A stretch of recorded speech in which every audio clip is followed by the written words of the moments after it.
Hey everybody, my name is Adama and welcome to Lilith Astrology. So this is a very important video. Well, all the videos are important, but this is a very important video because this is one of the basics of astrology, and this is also how your birth chart or your natal chart is completely laid out. This is really what sets the tone of your personality and your birth chart. So today I'm going to be talking about the rising sign or ascendant. So basically, the rising sign is when you were born, what sign was at the eastern horizon the moment that you were born. So this is really the lens that you see the world through. This is your personality. This is when you first meet somebody, they see your rising sign. That's why sometimes it's very difficult to guess what sign, what sun sign somebody is because their rising sign is the first thing that you see. So someone can be something completely different than how they come off. They can be a Scorpio rising and then be a Gemini sun and Gemini moon, which is completely different signs. So it's really your presence when you first enter the room. It's when you first meet people. It's your personality. And kind of as I mentioned earlier in the video, the rising sign is what sets up the houses in your chart. And actually, a lot of astrologers write, most of us honestly, write as if the sun is on the ascendant. So basically, if you're reading a Scorpio sun sign, horoscope, you're reading a Scorpio rising horoscope. That's why we always kind of say like, hey, you should read your rising sign as well. So I think this is a very important video, and I'm going to create a 3-part series. The first is going to be our cardinal signs. The second is going to be our mutable signs. Then the third is going to be our fixed sign. So I wanted to kind of break this off in terms of modality. So let's get started with part 1. These are the cardinal signs: Aries, Cancer, Capricorn, and Libra. So now we go from Aries to Cancer, the next cardinal sign. And that also happens to be my rising sign. So I can definitely speak to the rising of Cancer and my own life experience and how it's been for me. So Cancer on your ascendant. You go from Aries, which is like a bold, brazen fire sign, to the watery and feminine sign of Cancer. And I say feminine not in the sense of gender, but in how the energy moves through the universe. Aries energy is masculine. A woman with an Aries ascendant, that's just masculine energy because it emits. It's more about going after something. So Cancer is cardinal, but in the sense of a little bit more of a receptive type of cardinal energy. So Cancer is ruled by the moon, very emotional sign. So when you have Cancer on your ascendant and in your first house, you can come across as a very emotional, nurturing, empathic person. People, a lot of the time, people who have Cancer risings, I feel like I attract a lot of friends who have Cancer rising, so I always talk to them about their experience as well, because I'm always curious, like, has your experience been similar to mine? And a lot of the time it has. They've said people kind of always like, oh, I feel like I know you from somewhere, or I feel like, you're just very familiar. So sometimes Cancer risings can have this air of familiarity, like girl next door, boy next door type of vibe, and someone who's just extremely nice. Another thing, though, is people think that they think Cancer risings are just too nice, and they, can sometimes walk over us and not, they think they can walk over us, but like me, I have a Scorpio sun, so no, we clap back. But generally people think, oh, this person's like passive and nice. But you can't be fooled by the ascendant because that's only the ascendant sign. So yeah, I mean, it's just, it's the mother archetype of the zodiac on your ascendant. So that's the type of energy that you give off. Even if you are a male Cancer ascendant, you give off that genuine, nice, motherly type of energy. Very interesting. So one thing about the rising sign as well is whatever planet rules your rising sign, that actually rules your chart. So that makes the planet even more potent within your chart and even more important and integral in your life. So take me for example, I'm a Cancer rising, so the moon rules my chart. And the placement of the moon, the aspects from the moon, the mother, things ruling the moon they're a signature part of my chart and very important to me. So moving on to our second house, which actually is the sign of Leo. So Cancer ascendants actually are extremely creative and can make a living doing something in the creative field.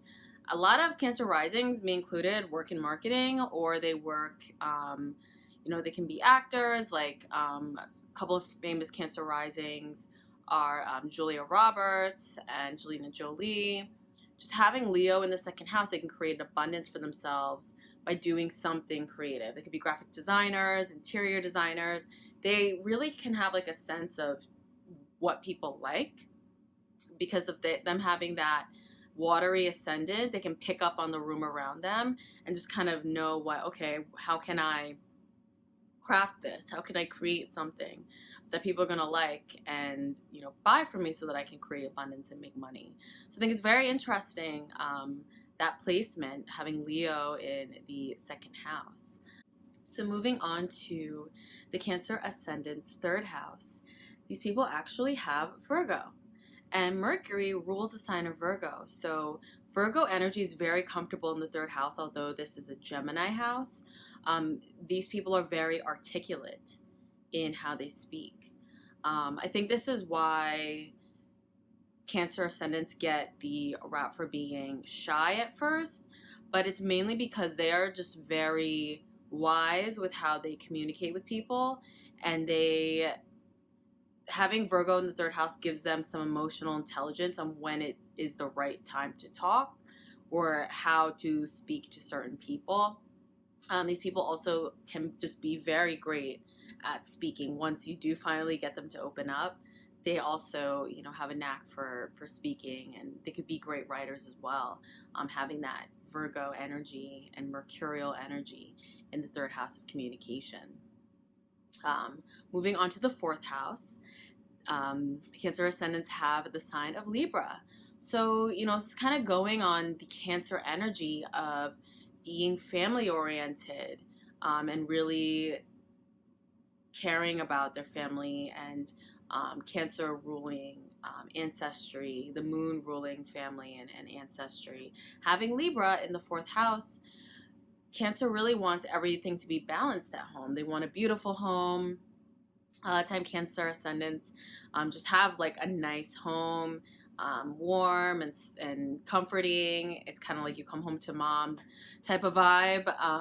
And that's kind of why I mentioned interior design in the whole Leo second house section, because having Libra in the fourth house, they know how to really create a beautiful home and make it nice for their family members to relax after a long day. And they also really want things to be balanced at home. They want things to be peaceful, and harmony, and have, harmony and peace with their family members. So this is very important to a Cancer ascendant. So in the fifth house, Cancers have Scorpio. And I'm a Scorpio sun, so I have my sun in the fifth. And this is actually, the fifth house is actually creativity. This is the Leo house, but when you have Scorpio here, Cancer ascendants are extremely serious when it comes to romance. We're not the rising sign to want to just casually hook up and date all the time. Like, we are very serious about romance. We were also very serious about self-expression and creativity. So even though this is a light, fun area of life, we take it very seriously. So if we're doing something work-related and exercising our Leo second house, we are going to take our craft extremely seriously and do everything we can to be the best, and to excel in that field and whatever we decide to pursue. Another thing is Cancer ascendants are like tiger mommies and daddies. when you have Scorpio in the 5th house, because children are also in that house. So whatever children Cancer ascendants have, it's like the protective mama bear. So even though, you know, Cancer ascendant might come off passive, if you mess with her kids or family members, or his kids or family members, they will go the fuck off. Like, they will kill you. They will go Scorpio on your ass. So that's the trigger for them and that's why a lot of Cancer ascendants actually get along with the sign of Scorpio, regardless of what their sun sign is, because it triggers this house of fun for them. So they can really, you know, depending on aspects and placements of other, you know, planets and everything, they really can have a great time with Scorpio. So I think that's very, very interesting. So moving on to the 6th house. So it's very interesting because the 6th house, they have Sagittarius in their 6th house, and the 6th house is really all about, this is the Virgo house, about daily routine and order, and health. But Cancers really like to have, like, they needed something different every day. I think they don't like a humdrum, boring life, which is very interesting considering that, you know, we come off very like traditional. And no, don't let the Cancer shell fool you. Cancer's really, that's why a lot of them can end up being in freelance or living abroad or doing something completely different because of having that Sagittarius energy in their 6th house. They really want something that can expand their mind and expand their knowledge. They really like involving different cultures, I think, in their everyday life. I think that's one big reason why I love living in New York City, is because there's so many different types of people around me all the time that I can just learn so many new things from these people. And that really gets a Cancer rising going. And they really also, they may have had a harder time with the monotony of, you know, college or something that was just so like same people every day, same thing every day, same time every day. That's just really not for a Cancer rising. So they really love to have that originality and, you know, inventiveness when it comes to their daily life and their routine. They can also go up and down a little bit in terms of their health routine. Like they could be, and I'm so guilty of this, like be on it, exercising for 2 weeks straight and then take like 2 weeks off because, you know, life happens and new things popped up or some new adventure came up. So very, very interesting placement. So moving on to the Cancer rising 7th house or descendant. So we actually have Capricorn in our 7th house. So this, I think, gives another seriousness in terms of dating and relationships. So having Scorpio in the 5th, serious about, you know, romance and self-expression. But then when you get to partnership, we prefer having stability and groundedness. Capricorn is a stable, reliable, practical earth sign. And so, even when you meet a Capricorn as a Cancer rising, it gives you a sense of stability because that triggers your 7th house of partnership. This can also mean that, you could end up with somebody older because, Saturn rules a sign of Capricorn, and that's really all about long lessons and things are a little bit delayed. Cancer risings can also get married or get committed later in life, having Saturn ruling their 7th house and Capricorn ruling their 7th house.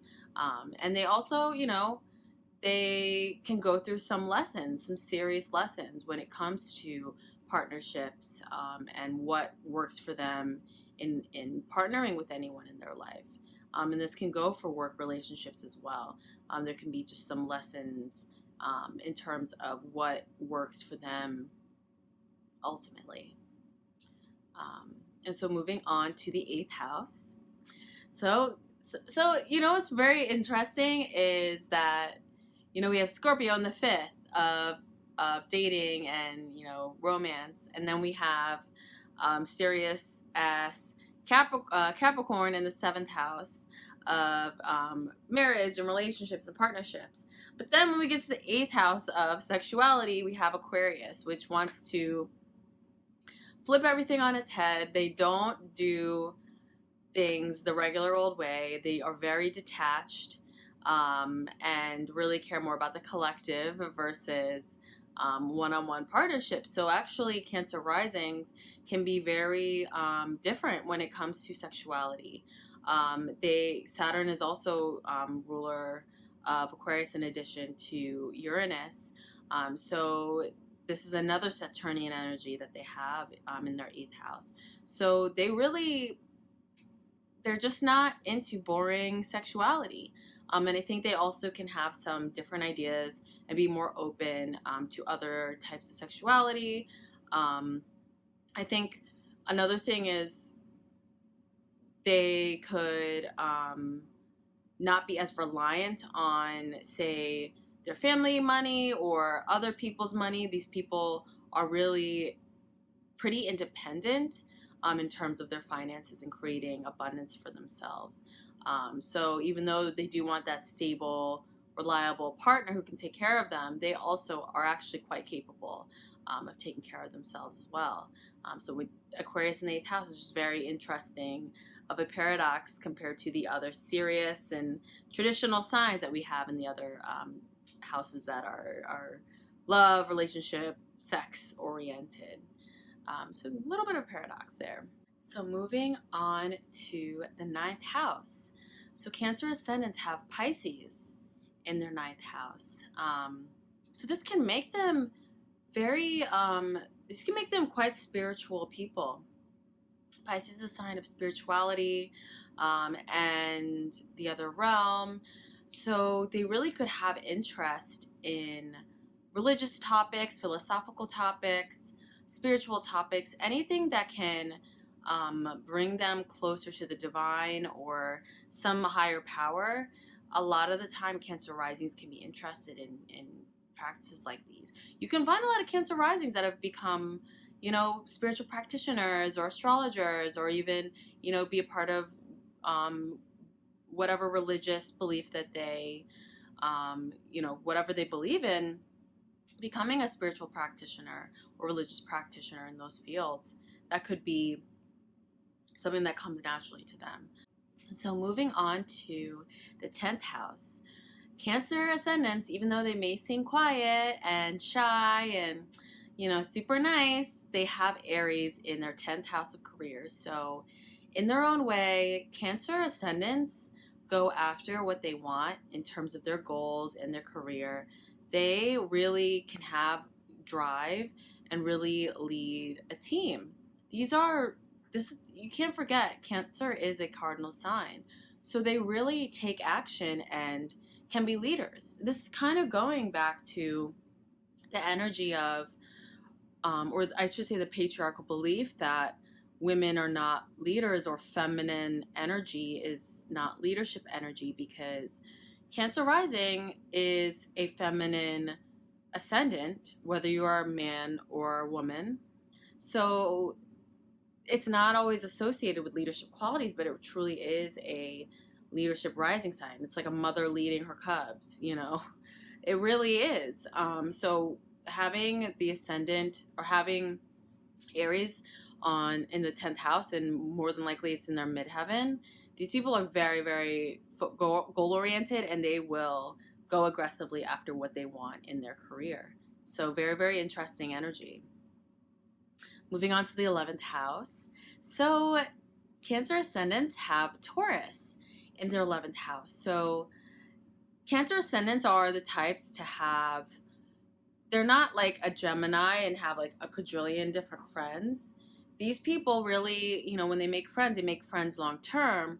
But when they make connections and when they meet people, a lot of the time these people can be integral to helping them build abundance for their career or to do certain things with their career. They really are able to cultivate friendships that end up helping them out along the way, which I think is a great thing and a great skill to have. But having Taurus in the 11th house of their connections and network, they really can meet great people by chance that ultimately help them down the line. So very, very helpful. Moving on to the final house, the 12th house of spirituality and endings. So I think it's very interesting that Gemini is in their 12th house, because this is, I think, where Cancer risings give off the vibe that they're not as talkative and are a little more closed off, because Gemini is actually in their hidden house. And this is right before you get to the Ascendant. So this talkative, outgoing, social energy, they do have it. It's just hidden beneath the surface. So that's why it always takes a Cancer rising a little while to warm up to a new situation, because Gemini's in their hidden house. So very, very, very interesting there.